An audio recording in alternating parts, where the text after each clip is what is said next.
Hello my dear friends, you're in the Military Summary channel. In this video we're going to discuss the most important events that took place during the previous 12 hours. We have lots of very interesting updates, so let's start. And first let's talk about the conflict on the territory of Ukraine, where yesterday there were protests on the territory of the city of Kyiv.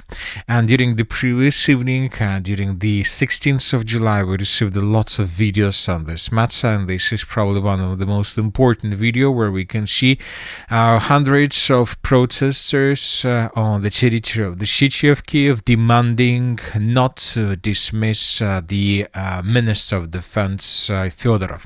Lots of videos were published. Cardboard maidens are taking place in Kyiv and other Ukrainian cities against Zelensky and in support of former Defense Minister Fedorov. Kyiv protesters are holding slogans in support of Fedorov on cardboard and chanting down with Syrsky. So these are the videos that were published during the previous 24 hours. As you can see, there are lots of young people, lots of students.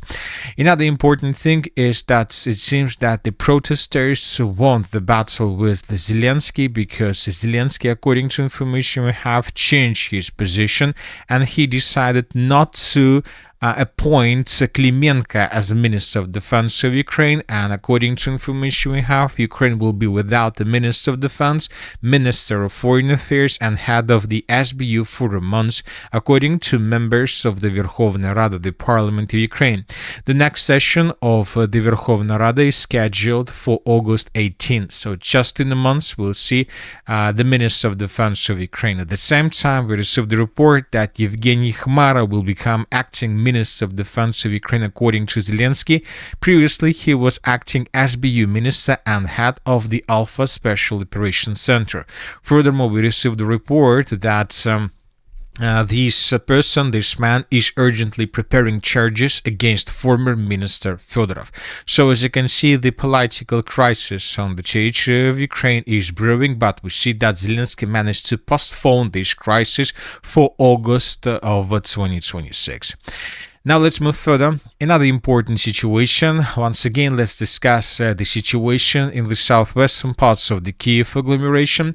Once again, we will talk about the military plant Vizar. If you remember, on the 6th of July of 2026, the Russians attacked this territory, and as a result of that attack, this plant was significantly badly damaged. And the most important is that the residential area right in front of this facility was reduced to ruins. And today pro-Ukrainian sources published this video where we can see the consequences of attack. So this is the Vizar military facility itself. As you can see, the facility was badly damaged. As you can see, constructions that were located right in front of this facility were wiped out completely, and as you can see, the residential area was reduced to ruins. So this is the video, and this is once again the territory that we have just discussed through the video. This is the facility itself was badly damaged. These constructions were wiped out, and this part of the residential area was reduced to ruins.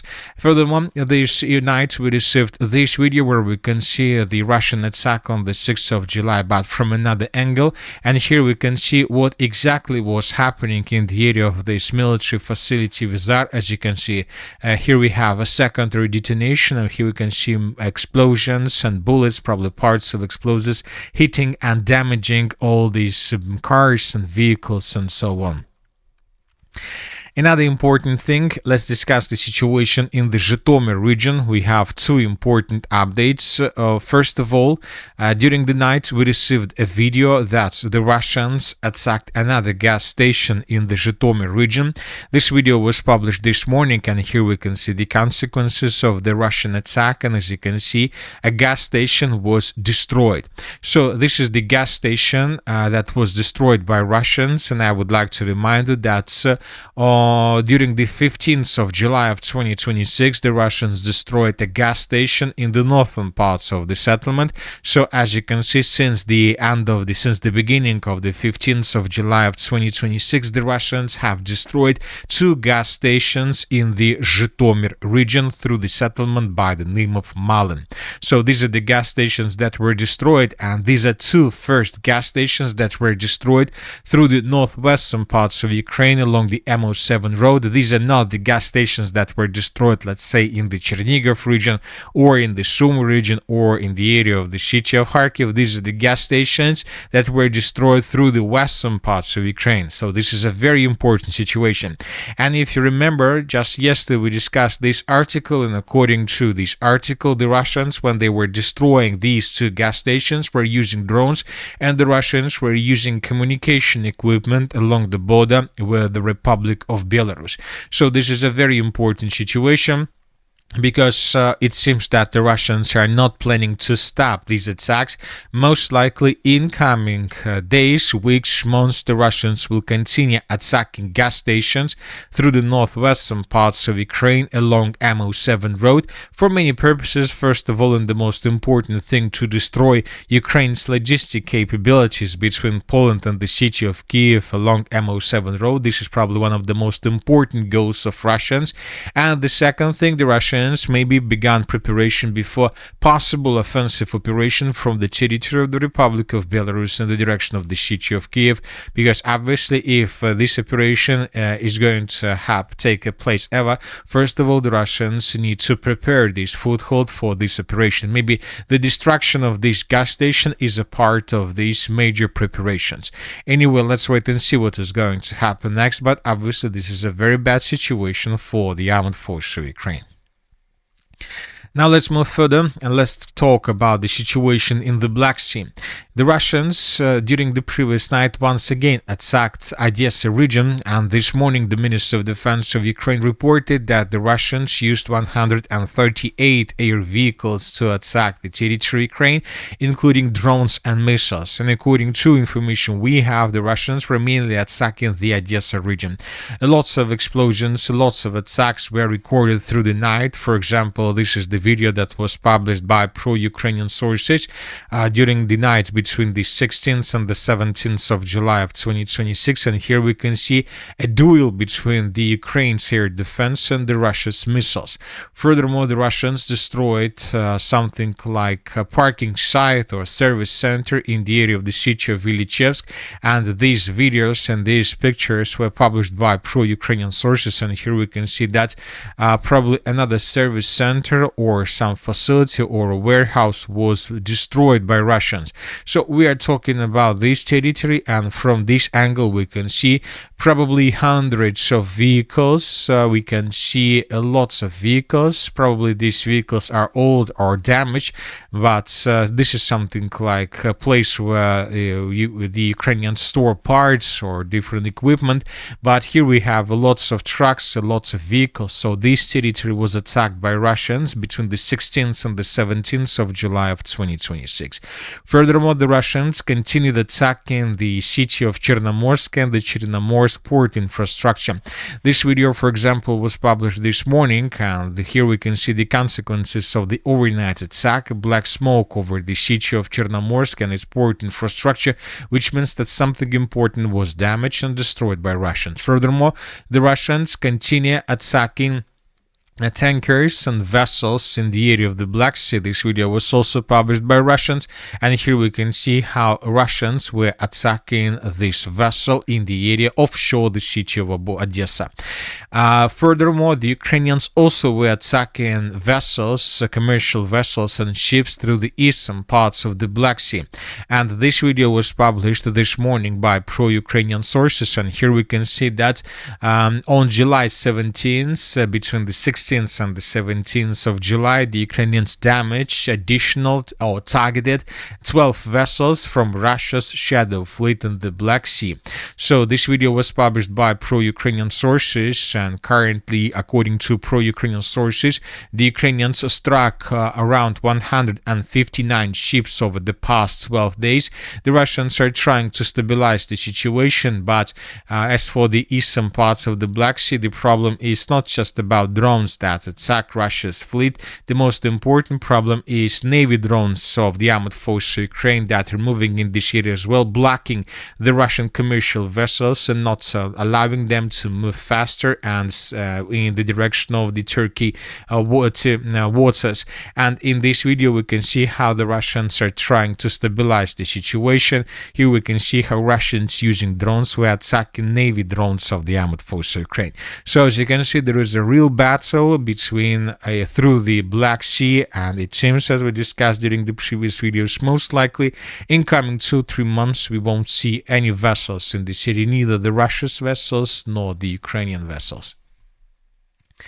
Now let's move further and let's discuss the situation on the ground. And first let's talk about the Zaporizhzhia direction, where the Ukrainians, after a very short regrouping, continued their offensive operation through the western Zaporizhzhia.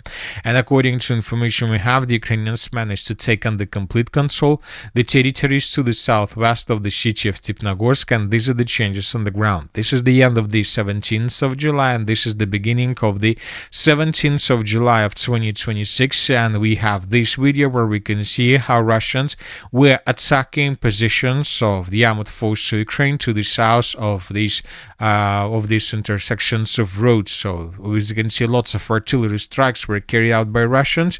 The Russians were attacking edge positions of the armed forces of Ukraine, and based on this video we have adjusted the map. Now let's move further and let's discuss the situation in the Druzhkovka-Druzhkovka direction. During the previous 12 hours, additional changes on the ground were recorded. According to these changes, the Russians managed to shorten the distance to the settlement of Osykovo. This information was reported by neutral mappers. Furthermore, several sources have already reported that first sabotage and reconnaissance groups of the armed forces of the Russian Federation entered the village of Osykovo itself. So very likely, and there are very high chances that the clashes for Alexeyevka-Druzhkovka has already begun, and that the Russians are already on the outskirts of this settlement. The eastern Sloviansk-Kramatorsk direction, additional changes were recorded both on the left and the right banks of the Seversky Donetsk-Donbass Canal. The Russians, according to these reports, are about to finish the battle for the big forest to the east of the settlement of Mykolaivka, and these are the changes on the ground between the dates. The Russians are finishing the battle, and the Russians are approaching the settlement of Mykolaivka from many directions, which means that the battle for this eastern Slavian stronghold is going to start probably within the next 3 weeks, and the Russians will try to finish the battle for this territory before autumn comes. Furthermore, the Russians continue improving their positions on the western bank of the Seversky Donetsk-Donbass Canal by approaching and taking under complete control more strongholds and more villages in this area. And these are the changes on the ground between the dates. This is the end of the 15th, this is the end of the 16th, and this is the beginning of the 17th of July of 2026. The Russians are getting closer and closer to the city of Kramatorsk. So when talking about the entire Sloviansk-Druzhkovka direction, we see that the Russians managed to fulfill their obligation, their task through the eastern parts of the city. The Russians finished and prepared themselves through the southern parts, but we see that the Russians still have problems through the northern Sloviansk direction. We are talking about the cities like Liman and Svetogorsk. The Russians stopped publishing anything from this area. Neither the Minister of Defense nor the Chief of the General Staff have reported anything since the beginning probably of July, which means that there are problems. And as we discussed during the previous videos, most likely the Ukrainians right now counterattack Russians with the purpose not to allow them to take the city of Liman under complete control and to finish the battle for the northern flank of the Sloviansk-Druzhkovka agglomeration. Moving further, the city of Kupiansk, during the previous 12 hours, additional changes were recorded. Different experts, military experts published reports about progress on the ground, as well as those who has connections on the ground. And as you can see, according to these changes, the Russians, by the beginning of the 17th of July of 2026, have established control for more than probably 80% of the city of Kupiansk. Just the southern parts remains under complete control of the armed forces of Ukraine, but it seems that it is just a matter of time when the Russians will take the city of Kupiansk under complete control, and then the Russians will proceed further in the western direction towards the settlement of Shevchenkovo. As for the northeastern part of the Kharkiv region, no changes were recorded. As for the northern parts of the Kharkiv direction, we have changes. The Russians continue clashes for the settlement of Kozacha Lopan, and today we received the report that the Russians improved their positions through the territory between the settlements of Zhytomyr and Goptovka. So these facilities were taken by Russians, and we have this video published by pro-Ukrainian sources where we can see how Ukrainians were attacking these facilities. It seems that the Russians began concentration of their troops before moving further along M20 road with the purpose to take under complete control all villages along the border. I would like to remind you that these days we had changes through this part of the northern direction, northern Kharkiv direction.